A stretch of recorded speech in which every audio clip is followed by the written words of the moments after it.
This episode of Elsauce has definitely not been sponsored and brought to you by the Basel Butter Corporation, destroying economies, making American children obese, and causing cardiovascular disease since 1929. If you click the link in the description and use the code ELSAUCE, you will get a 0% discount on all Basel products. Basel, just don't buy it. Yo, what's up guys? It's Elsauce here, the world's most horrible YouTube channel that apparently only 47% of you guys are subscribed to. So, if you don't want me to have depression, could you please hit the subscribe button? I have a family to feed, and you don't want starving children in my household, do you? So without further ado, let's get on with the video. On today's episode, we will be talking about Norway, the country best known for kicking ass in the Winter Olympics, having penguins in the military, and making Canada look like a bunch of pussies when it comes to snow. Okay, enough with the jokes. Norway is actually an amazing country. It has the lowest crime rate in the world, has the best democracy, has the highest quality of life, is the happiest country, and most importantly, it is the third richest country per capita in the world. Which is surprising considering that in 2011, the entire Norwegian economy was almost destroyed because of butter. You may be wondering, how the hell can butter destroy an entire economy? And that is a question I will answer today. But first, we need to talk about tariffs. Now, you may be wondering, what is a tariff? To which I answer, why are you asking so many questions? A tariff, simply put, is a tax imposed on an item entering a country in order to reduce competition between local and foreign companies. Now, I know you didn't understand a word I just said, so let me simplify it for you.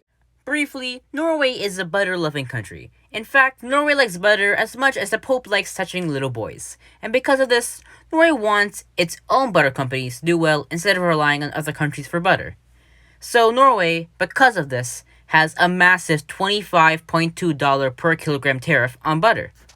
Now, for example, 1 ton of Canadian butter costs around 11,000 Canadian dollars, which is a lot, but if Norwegian stores want to buy Canadian butter, they have to pay $11,000 plus Norway's insanely high tariff, which overall, if we do some quick maths, comes to about $36.2 thousand. And seriously, who is paying $36.2 thousand for a ton of butter? What do I look like, Mr.Beast or something? Due to this high cost of importing butter, Norwegian stores tend to just make their own butter because, people tend to care about money. In fact, like the butter-loving obese country they are, Norway produces over 90% of their butter.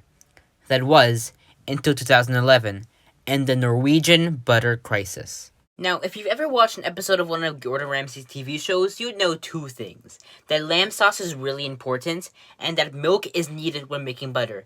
I think it might be the main ingredients or something. Now, Norway was doing all well and good until the summer of 2011, when heavy rains devastated farmland and the grazing of cows, which caused a big decrease in milk production. In fact, Norway lost 2 million liters of milk that summer, which is a metric crap ton of milk. Oh, and for the Americans watching, that's enough to fill over 1 swimming pool and 6.5 million Toyota Corollas. This was obviously horrible for Norway, but to make it even worse, the Norwegian company Tine was going out of business. And to put it simply, Tine is like Norway's cash cow and produces 90% of their milk.